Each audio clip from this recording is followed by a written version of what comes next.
우리가 골로새서 말씀을 읽었어요. 사도 바울을 보게 되면은 사도 바울은 하나님의 은혜로운 부름을 받고 사도가 되었죠. 사도가 된 이후에 그가 잃지 않았던 게 뭐냐면 신앙의 용기를 잃지 않았습니다. 오늘 본문 말씀 보게 되면 골로새 교회에 쓴 편지인데, 사실 골로새 교회는 이 에바브라라고 하는 사람이 개척한 교회입니다.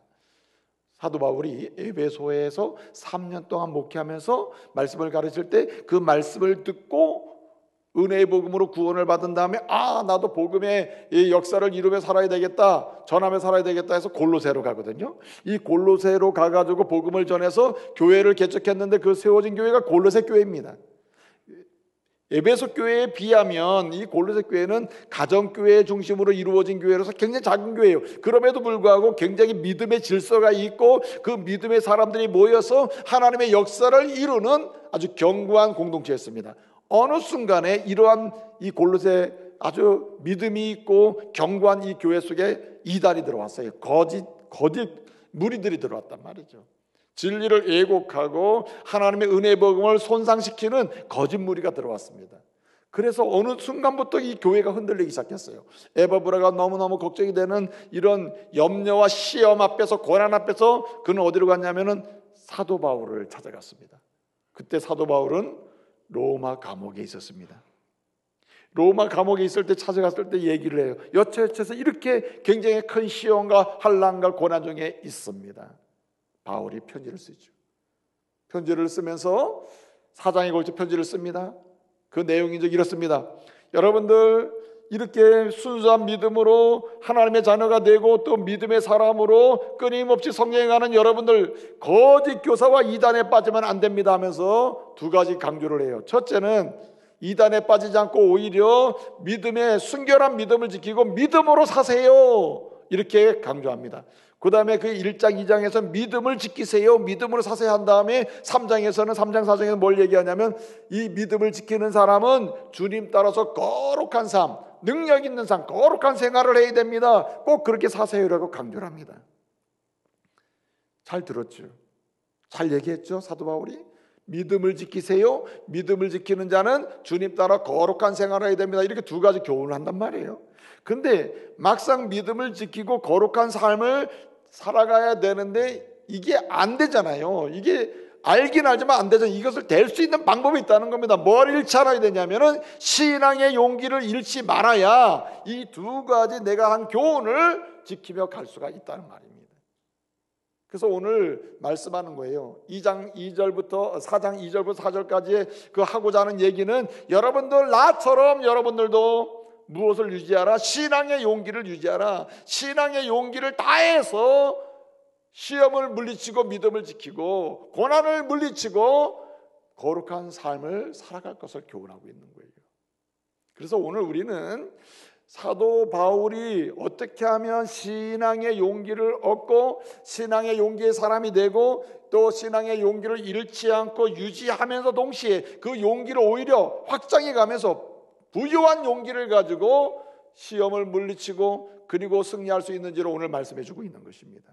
그러므로 오늘 저와 여러분이 이 바울이 골로새서의 마지막 부분에 골로새 교회 성도들에게 주는 신앙의 용기를 어떻게 잃지 않고 유지할까, 어떻게 신앙의 용기를 더하며 살까, 그래서 믿음을 지키고 시험을 모든 용기를 다해서 시험을 물리치고 승리할 수 있을까 하는 지혜를 얻는 귀한 시간 되시기를 말씀으로 축복합니다. 자, 그러면 어떻게 하면 신앙의 용기를 잃지 않고 신앙의 용기를 유지하며 그 용기를 오히려 확장해 가면서 용기를 다해 시험을 물리치는 사람 될 수 있을까? 고난을 이겨내는 사람 될 수 있을까? 오늘 말씀 보니까 우선적으로 이렇게 말씀하고 있습니다. 오늘 2절 보니까 기도를 계속하고 감사함으로 깨어 있으라고 했어요. 여러분, 이 기도를 한다는 것은 기도하는 그 자체가 감사의 조건이에요. 기도한다 이 말은 이미 감사의 조건이에요. 감사 자체예요. 그러므로 감사하는 가운데 깨어있다는 말은 이 여러분 전쟁 중에는 경계가 제일 일서. 여러분 전쟁을 하고 싸우기 전에 경계를 잘해야 싸움의 준비가 되고 싸움을 지속할 수가 있는 것입니다. 자, 어떤 시험을 이기고 시험을 막아낼 수 있는 방법, 그 용기밖에 없는데 이 용기를 유지하는 방법이 뭐냐면은 기도할 때 가능하다. 기도할 때. 여러분, 우리 예수님께서 하신 명령이 무엇입니까? 너희가 시험에 들지 않도록 뭐하라? 기도하라고 했어요. 기도하라. 바울은 주님의 명령을 따라서, 항상 주님의 명령을 따라 주님의 모범을 따라 주님이 보여주신 이 복음의 역사와 복음의 사람으로서 인생을 살아갈 때 어떤 시험이든 모두 물리칠 수 있는 방법은 신앙의 용기가 있어야 되는데, 이 신앙의 용기를 언제 얻고 어떻게 유지할 수 있느냐, 잃지 않느냐. 주님 모범을 보여주셨어요. 주님은 이 땅에 성육신 하시면서부터 주님의 공적 사역으로 들어가는 모든 과정에서 보여주는 게 뭐냐면 쉬지 않고 기도하시는 겁니다. 그래서 40일 금식 기도 후에 사역이 시작되죠. 그 다음에 어떻습니까? 마가복음 1장 35절을 보게 되면 새벽 미명에도 기도하고, 그리고 낮에도 기도하고, 저녁에도 기도하고, 밤에도 기도하고, 계속 기도하신단 말이에요. 이러한 모습을 따라서 주님의 모범과 명령을 따라 주님 뭐라 그래요? 마지막에 하신 말씀이 너희는 시험에 들지 않게 기도하라. 모범을 보이시고 마지막에 명령을 하셨죠. 바울은 주님의 모범을 따라서 어떻게 합니까? 계속 자기도 기도하면서 신앙의 용기를 얻고, 신앙의 용기를 잃지 않으면 오히려 신앙의 용기를 북돋아요. 자기 자신에게 북돋아주고 다른 사람에게도 신앙의 용기를 북돋아주고 더해주고, 또 연약 이 용기를 잃은 사람에게 용기를 찾도록 해준다 이 말이죠. 그래서 어떻게 합니까? 용기를 다해 시험을 물리치고 자기 자신도 물리치도록 격려했던 사람이 바울입니다. 사실은 바울 자신은 오늘 이게 옥중서신입니다. 감옥에 있으면서 이 이야기를, 에바브라 이야기를 듣고 그리고 골로새서를 쓰는 거거든요. 감옥 상황 자체가 고난이요 시험이요 더 이상 말로 다 할 수 없는 거죠. 그럼에도 불구하고 바울은 말하는 겁니다. 나처럼 내가 감옥에 있지만 난 신앙의 용기를 잃지 않고 끊임없이 모든 시험을 이기는 가운데 하나님께서 내게 허락하신 인생을 지금 살고 있다. 나는 두려워하지 않는다. 이렇게 얘기해요. 여러분도 나처럼 뭐 하라고요? 기도에 힘쓰라. 이렇게 얘기하고 있습니다. 쉬지 않고 기도하라. 그래서 바울 서신의 마지막 결론은 항상 어디로 갑니까? 기도하라고 해요. 기도하라고. 데살로니가 전서를 쓰면서도 쉬지 말고 기도하라 5장 17절에 얘기하잖아요. 사도 바울이 로마서를 쓰면서도 마지막에 결정적으로 순간에 하는 게 뭡니까? 로마서 12장 12절을 보게 되면 기도에 항상 힘쓰고, 그런 길밖에는 용기를 잃지 않는 길이 없다는 거예요.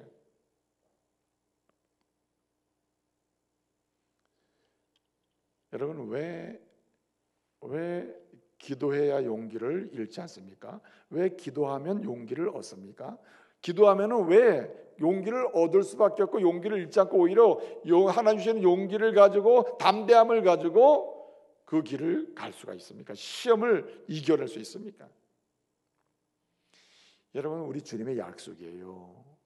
마태복음 7장 7절 이하에서 주시는 약속이 뭡니까? 하나님은 기도하면은 좋은 거 주신다 그랬어요. 좋은 것. 누가복음 11장에서 이 좋은 게 뭐라고 설명하고 있습니까? 성령을 주신다고 했습니다. 성령을. 여러분, 기도할 때 성령의 역사가 일어난다는 말이에요. 기도할 때 성령이 역사하심으로 우리에게 알려줄 거 알려주고 갈 길을 방향을 알려주고 그 길을 가게 한다는 겁니다. 그래서 여러분, 성령의 충만하신 역사는 누가 맛보는가? 누가 경험하는가? 그 능력을 체험하는가? 기도하는 사람이 맛본다. 기도하는 사람이 성령의 충만함으로 일어날 수 있는 용기가 생기는 거예요.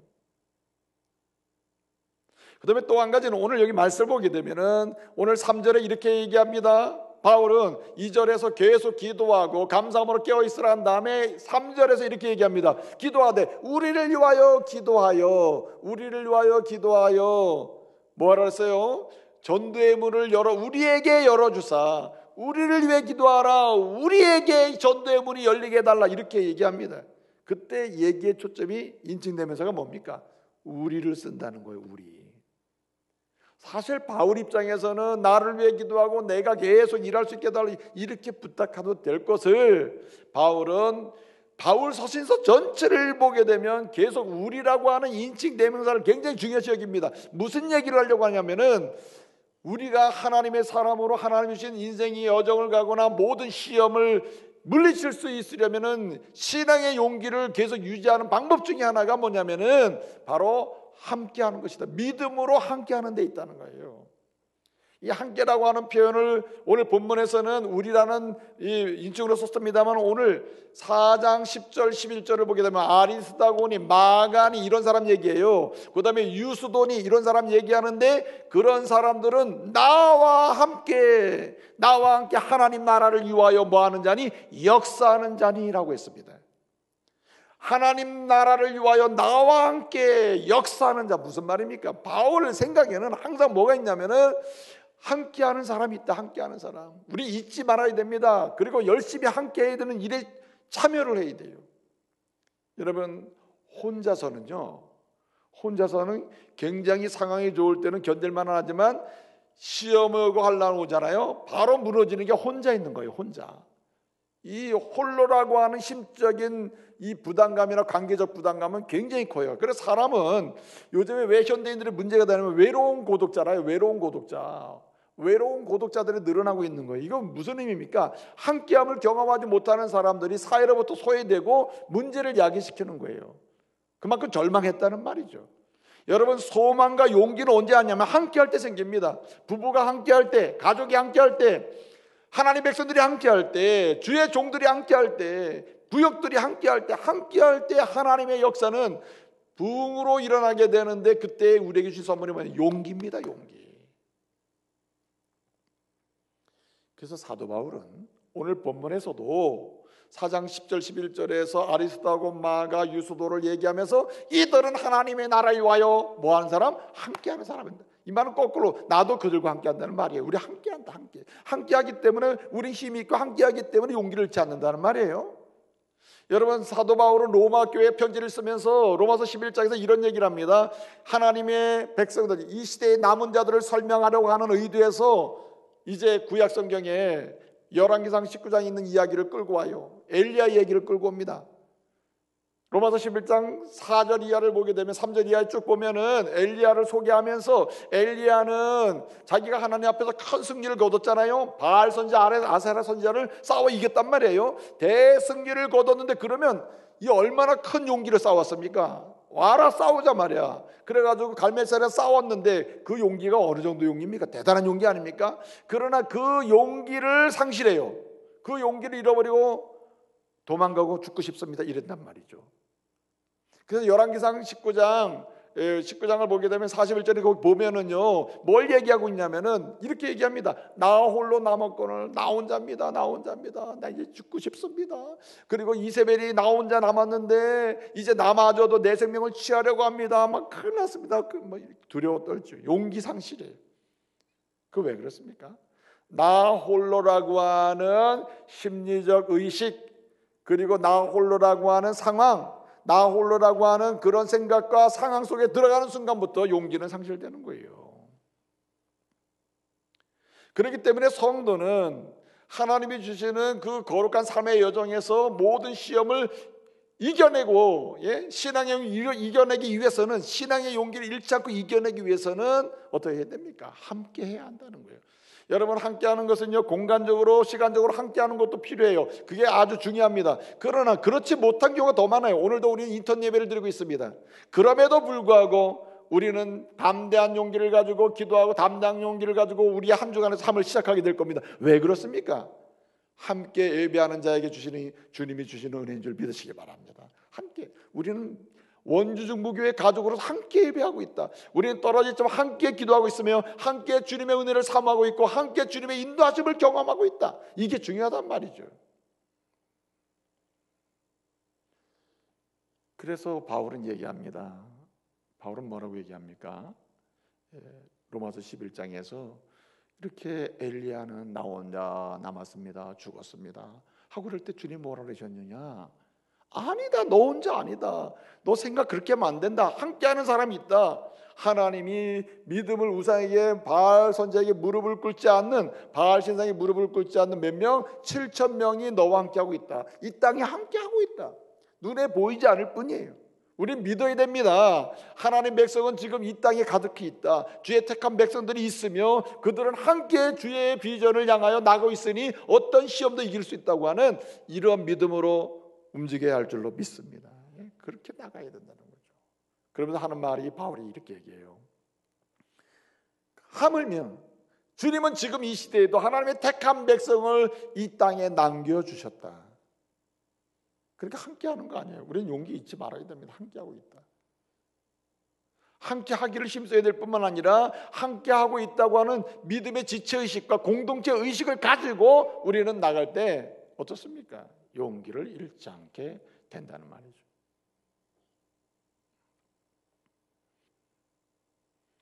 여러분 다니엘 3장을 보게 되면은 다니엘 3장에 다니엘의 세 친구 사드락 메삭 아벳노고 이야기가 나와요. 다니엘의 세 친구가 나와요. 다니엘의 세 친구가 나온다니까요.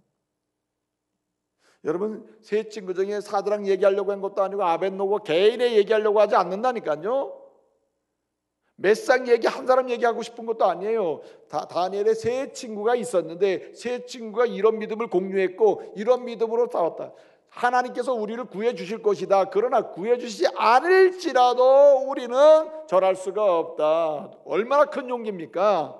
여러분 하나님께 기도하는 사람은 이런 용기를 주실 뿐만 아니라 함께 세 친구 이게 굉장히 중요한 모티브입니다. 세 친구 함께하고 있다는 게 굉장히 중요해요. 이 세 친구는 함께 불로 들어가고 함께 살아나고 함께 움직이고 함께 절하지 않아요. 얼마나 용기 있습니까? 홀로 하기 어렵겠죠? 함께 한다는 게 그만큼 능력이 있는 것입니다. 그래서 다니엘의 세 친구를 얘기하는 거예요. 그럼 거꾸로 다니엘이 이렇게 엄청난 역사를 이룬 모든 시험을 믿음의 용기로 물리치고 승리하며 승리의 계획을 부르며 이 역사 정권이 바뀌어도 나라가 바뀌어도 국무총리를 몇 번씩이나 해먹은 이렇게 쓰임받은 사람이 다니엘인데 어떻게 이렇게 승리의 계획을 부르게 됐단 말이에요. 그도 역시 기도하는 가운데 신앙의 용기를 잃지 않았을 뿐더러 여러분 상상을 해보세요. 이와 같이 불 들어가는 것을 무서워하지 않는 신앙의 용기의 세 친구가 있는 다니엘 입장에서야 얼마나 용기가 생깁니까? 이미 그런 경험이 있는데 사자굴이 문제겠습니까? 불못불의 역사는 다니엘의 사자굴의 시험을 이기는 신앙의 용기를 가능케 했다 이렇게 볼 수도 있는 거예요. 3장에서 다니엘 세 친구의 신앙의 용기는 6장에서 여러분 다니엘의 사자굴의 용기가 난다. 사자굴의 용기. 저와 여러분이 나의 용기가 내 형제의 용기가 되고 우리의 용기가 우리의 다른 형제들의 용기가 되게 함으로써 함께 함으로써 시험을 물리칠 수 있는 은혜를 나눌 수 있는 저와 여러분 되시기를 말씀으로 축복합니다. 그리고 마지막 한 가지는 오늘 여기 말씀 보게 되면은 이렇게 얘기하고 있습니다. 2절을 보게 되면은 우리를 위하여 기도하되 전대문을 우리에게 열어주사 그리스도의 비밀을 담대하게 이렇게 나타나게 구하라 이렇게 해요. 그러면서 뭐라고 합니까? 나는 이 일 때문에 뭘 당했노라? 매임을 당하였노라 했어요. 이 일 때문에 매임을 당했다. 여기 이 일은 뭡니까? 이 일은 복음을 전하다가 이렇게 감옥에 들어왔고 또 한 가지 뜻이 있습니다. 또 복음을 계속 전하도록 하기 위해서 감옥에 집어넣어 줬다는 뜻이에요. 어떻게 이런 얘기할 수 있을까요? 이건 거꾸로 얘기하면은 여러분 이렇습니다. 누가 신앙의 용기를 잃지 않고 오히려 유지하는 가운데 확장하는 가운데 이 용기를 다해 시험을 물리치고 고난을 물리치고 이길 수 있을까? 그 마지막 방법 중에 하나가 뭐냐면 할 일을 믿음으로 할 일을 계속할 때 가능하다. 멈추지 않는 거예요. 멈추지 않는다. 다른 것은 몰라도 반드시 인생 여정에 내게 주신 사명의 그 길을 멈추지 않고 하는 거예요. 멈추지 않고. 여러분 여성들이 갱년기가 오잖아요. 그러면 밥하기도 싫고 알아서 차려 먹어요. 난 지금 아주 힘도 없고 난 아주 너무 지쳤어요. 막 그리고 막 이런 여성들이 있잖아요. 그래가지고 막 그냥 가정이 힘들어지잖아요. 여성의 갱년기가 힘든 거잖아요. 근데 여성의 갱년기가 오더라도 어떻게 됩니까? 그래 힘들어서 남편 밥은 해줘야지. 계속 일은 해야 돼. 힘들고 지치더라도 그 상황에서도 할 일을 계속합니다. 하나님께서 그런 가운데 용기를 주셔서 다 극복하게 하실 줄 믿으시기 바랍니다. 여성들 아멘. 그 어제 여성만이 아니에요. 남성들도 직장 생활하고 일을 하고 사업을 하다 보면은 이거는 이제 더 이상 어떻게 이럴 때가 있어요. 그래서 손 놓고 싶을 때가 있죠. 그럼에도 불구하고 오늘까지 내게 주신 일이라면 오늘도 나는 계속한다. 내일도 계속한다. 그러다 보면 하나님이 새로운 일을 주시겠지. 그래 나가다 보면 하나님이 길을 여실 줄로 믿습니다. 그래서 오늘 바울을 보게 되면은 바울은 쉬지 않았다. 여러분, 하나님께서 상황은 바꾸게 할 수 있어요. 감옥의 상황이 됐죠. 자유한 상황에서 이제 얽매이는 상황이 됐잖아요. 그럼에도 불구하고 얽매인 상황에서 하나님이 내게 주시는 새로운 일의 방식, 새로운 일의 지혜, 새롭게 할 수 있는 일의 방향을 주신다는 거예요. 한마디로 새 일을 찾아야 돼요. 새롭게 환경을 만들어준 그곳에서 본질적으로 내가 해야 될 일을 다양한 방법으로 찾아야 된단 말이죠. 바울은 그렇게 움직였다는 겁니다. 여러분, 우리 지금 인터넷 예배들 얼마나 힘드십니까? 저는 아주 우리 성도님들이 보고 싶어서 아주 이런 말씀은 그렇지만은 아주 죽을 지경이에요. 지금 우리 성도님들 보고 싶어요. 우리 권사님들, 집사님들, 우리 성도님들, 저 등록한 지 얼마 안 되신 우리 믿음의 가족들 다 보고 싶단 말이에요. 그렇기 때문에 이런 때에 우리 성도들을 향해서 우리 어떻게 합니까? 우리 사역자들이 어떻게 그러면 지금 신방도 안 되지, 다 안 되니? 이런 상황에서 본질적으로 성도를 말씀으로 양육하고 섬길 수 있는 그 길을 어떻게 해야 됩니까? 계속 해야 돼요. 찾아서 해야 됩니다. 막 지금 신방도 안 해도 좋고 예배도 인터넷 영상 예배 드리니까 푹 쉬자. 그런 순간부터 용기 상실, 그런 순간부터 담대한 상실, 그 다음부터 뭔가 새롭게 이제 신방할 수 있는 때가 됐을 때 신방할 마음이 별로 안 생겨. 은혜도 안 되죠. 은혜도 안 돼. 그러나 그런 상황에서도 본질적으로 우리에게 해야 될 일을 어떻게 하시고자 하시는지 새 방법, 새 지혜, 새 환경, 새로운 능력을 찾아야 할 줄로 믿습니다. 여러분, 그 카프카라고 하는 문학가가 있었습니다. 오스트리아 사람인데 이 사람 유태계 문학가거든요. 이 사람이 쓴 글 중에서 법 앞에서라고 하는 글이 있어요. 법 앞에서. 그 법에서 그런 핵심이 뭐냐면 어떤 시골에서 한 사람이 올라와 가지고 이제 법이라고 하는 집에 도착해요. 그 문지기가 있는 거예요. 여기 들어가야 되는데 문지기가 있는 거예요. 그 문지기 앞에서 문지기가 허락해 주면 들어가야지 하고 이런저런 얘기를 하면서 나 들어가겠습니다 막 이런 얘기를 안 해. 허락해 줄 때까지 얘기는 하는데 문지기한테 이런저런 얘기를 뭐 시골 얘기도 하고 이렇게 얘기를 하는데 내가 여기 들어가야 되겠다고 말을 안 하는 거예요. 이제 문지기가 알아서 이제 허락해 주면 내가 들어가야지. 문지기 허락해 주면 들어가야지. 근데 문지기가 얘기를 안 하는 거예요. 그래서 다 늙어가지고 이제 죽을 때가 됐습니다. 노인이 된 거예요. 그래서 묻는 거예요. 왜 나한테 들어가도록 허락 안 해주냐고 기다리고 있는데 그랬더니 이 문은 원래 당신 들어가는 문이에요. 이건 허락이고 뭐가 없는 문이에요. 당신이 그냥 계속해서 움직여서 가기만 했으면 되는데 당신이 지금 나한테 말은 걸었지만 들어가겠다는 말도 안 하고 간다는 말도 안 했지 않나. 내가 못 들어가게 한 적도 없지 않나. 이 문은 원래 당신을 위한 문이다 말이에요. 당신이에요. 여러분, 하나님의 사람들에게는 이미 준비된 길이 있어요. 준비된 역사가 있어요. 그렇기 때문에 우리는 신앙의 용기를 잃지 않고 가기만 하면은 어떤 시험도 물리치고 그리고 승리의 결과를 부를 수 있음을 믿으시기 바랍니다. 어떻게 됩니까? 신앙의 용기를 잃지 말아야 된다. 모든 주님이 주신 용기를 다해서 물리칠 수 있어야 됩니다. 그 용기를 잃지 않고 용기가 오히려 더해지고 나도 용기가 생겨 다른 사람 용기를 북돋아주고 잃어버린 용기도 찾게 만들어줘서 시험도 이기고 나가게 할 수 있는 사람 어떤 사람입니까? 오늘 바울이 교훈하는 거 잊지 마십시오. 여러분 계속 기도하고 믿음으로 계속 함께하고 믿음으로 계속 하나님 앞에서 찾아서 할 일을 계속하는 가운데 하나님 주시는 용기를 유지하고 오히려 확장하는 가운데 승리하시는 우리 믿음의 가족 되시기를 말씀으로 축복합니다.